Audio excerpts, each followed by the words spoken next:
सबैलाई नमस्ते र हिलड्युड गार्डन च्यानलमा तपाईँहरूलाई फेरि पनि म न्यानो स्वागत गर्दछु। तपाईँहरूलाई मैले यो जुन फुलहरू मैले देखाइरहेको छु, मैले यो विन्टरको लास्ट ब्याचमा चाहिँ मैले लगाएको हो। किनभने यो चाहिँ अब स्प्रिङ सिजन भएको कारणले गर्दाखेरि अहिले फुलहरू चाहिँ एकदमै हरेकको घरमा नै हामी देख्न पाउँछौँ कि ढकमक्क फुलहरू फुलिरहेको हुन्छ।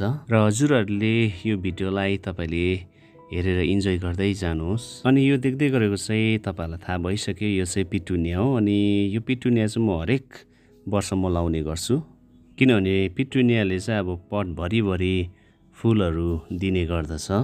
र यसपालि चाहिँ मैले यो नयाँ कलर मैले लगाएको छु, एकदमै सुन्दर छ। अझै फुल्न बाँकी नै छ किनभने धेरै कोपिलाहरू आइरहेको छ।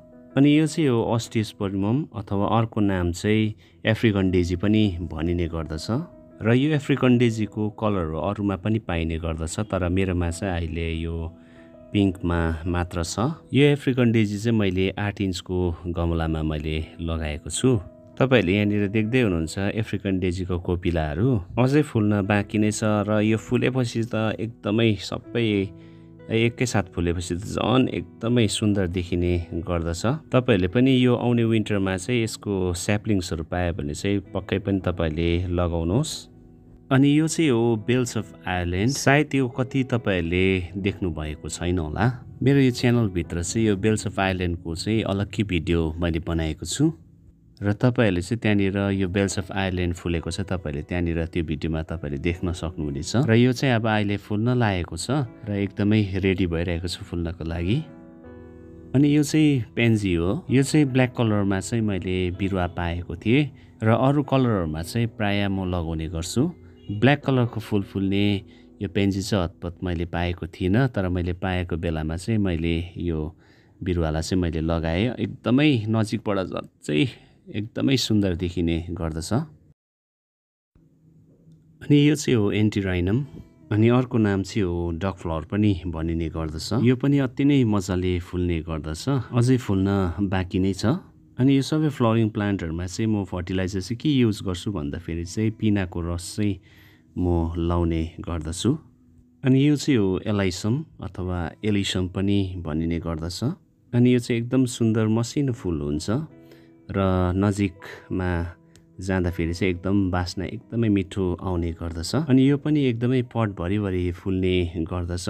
अनि तपाईँहरूले पनि अब यो विन्टरमा चाहिँ यसको स्याप्लिङ्सहरू पायो भने चाहिँ तपाईँहरूले अवश्य आफ्नो गार्डनमा तपाईँले एड गर्नुहोस्।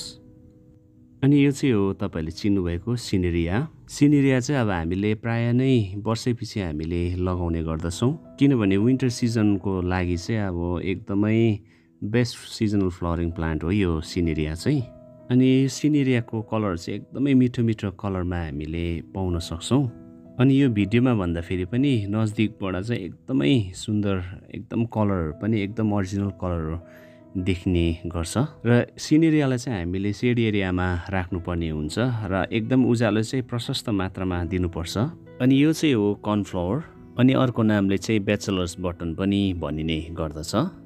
अनि यो पनि सिजनल फ्लावरिङ प्लान्ट हो। अनि यो प्लान्टलाई एकदमै स्याहार्नु चाहिँ एकदमै सजिलो छ। अनि यो सिजनल प्लान्टको चाहिँ एकदमै हाइट चाहिँ अलिकति बेसी जान्छ, तर देख्दा चाहिँ एकदमै सुन्दर देखिन्छ फुल चाहिँ। अनि यो चाहिँ हो क्यालिफोर्निया पपी, र यो पनि सिजनल फ्लावरिङ प्लान्टै हो। यो फुलको कलर हेर्नुहोस् न, यति मिठो छ, अरेन्ज कलरको देखिने गर्दछ, तर यो भिडियोमा भन्दाखेरि पनि नजिकबाट चाहिँ एकदमै सुन्दर, एकदमै ओरिजिनल कलर चाहिँ एकदमै सुन्दर छ। यो पनि लो मेन्टेनेन्स फ्लावरिङ प्लान्ट हो। यसलाई पनि अब दिनको 6 घन्टाहरूसम्म घाम पर्यो भने भइहाल्छ। अनि यो चाहिँ हो तपाईँले चिनिरहनु भएको यो फ्लावरिङ प्लान्टको नाम चाहिँ हो कसमस। अनि यो चाहिँ अब फ्लावरको साइज चाहिँ एकदम अलिकति ठुल्ठुलो छ। यो चाहिँ हाइब्रिड हो। अनि यो कसमसलाई पनि एकदमै स्याहार सुसार गर्नु चाहिँ एकदमै सजिलो छ। ओपन घाममा राख्दाखेरि चाहिँ एकदम राम्रो हुन्छ। अनि यो चाहिँ हो मिमुलस, अनि यो चाहिँ मैले फर्स्ट टाइम लगाएको हो। अनि एकदमै पटभरिभरि पनि फुल्ने गर्दो रहेछ यो चाहिँ। यो पनि मैले 8 इन्चको गमलामा नै मैले लगाएको छु र अझै फुल्न बाँकी नै छ, किनभने यसरी मजाले कोपिलाहरू आइरहेको छ। कति चाहिँ अब फुलेर पनि ओइलाउँदैछ। अनि यो चाहिँ हो हेलिक्रिसम, अनि अर्को नाम चाहिँ हो पेपर फ्लावर पनि भनिने गर्दछ। अनि यो पनि अब एकदमै फक्रिनमा रेडी भइरहेको छ। अनि यो फ्लोरिङ प्लान्टलाई पनि एकदमै ओपन घाममा नै एकदम राम्रो हुन्छ। यो पालि तपाईँले विन्टरमा बिरुवा पाए भने तपाईँले अवश्य लगाउनुहोस्। अनि यो चाहिँ हो गडेसिया अनि एकदमै फुल्नलाई एकदमै रेडी छ। अनि यो फ्लोरिङ प्लान्ट चाहिँ एकदमै मुनिबाट नै बुस भएर आउने गर्दछ। अनि अब यो फुल्दाखेरि चाहिँ कस्तो सुन्दर देखिन्छ होला है, र अहिले नै यति मजाको भएर आइरहेको छ। अनि मेरोमा यो गडेसियाको चाहिँ यो एउटा बाई कलर छ, अनि अर्को चाहिँ भयो यो वाइट कलरको छ।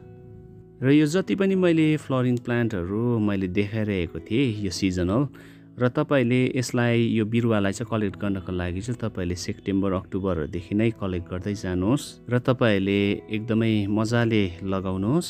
र यो जति पनि विन्टर सिजनको सिजनल बिरुवाहरूलाई चाहिँ कसरी स्याहार सुसार गर्नुपर्ने मेरो यो हिल ड्युट गार्डन च्यानलभित्र लगाएको छु, तपाईँले त्यहाँ गएर चेक गर्न सक्नुहुनेछ। हुन्छ, आजको भिडियो चाहिँ म यतिमा नै राख्नेछु। यो भिडियो मन परेमा तपाईँहरूले लाइक सेयर सब्सक्राइब अनि कमेन्ट्स पनि गर्न सक्नुहुनेछ। अर्को भिडियोमा तपाईँहरूसँग चाँडै नै भेट्ने नै छु। तबसम्मको लागि मलाई बिदा दिनुहोस्। सबैलाई नमस्ते अनि बाइ बाइ।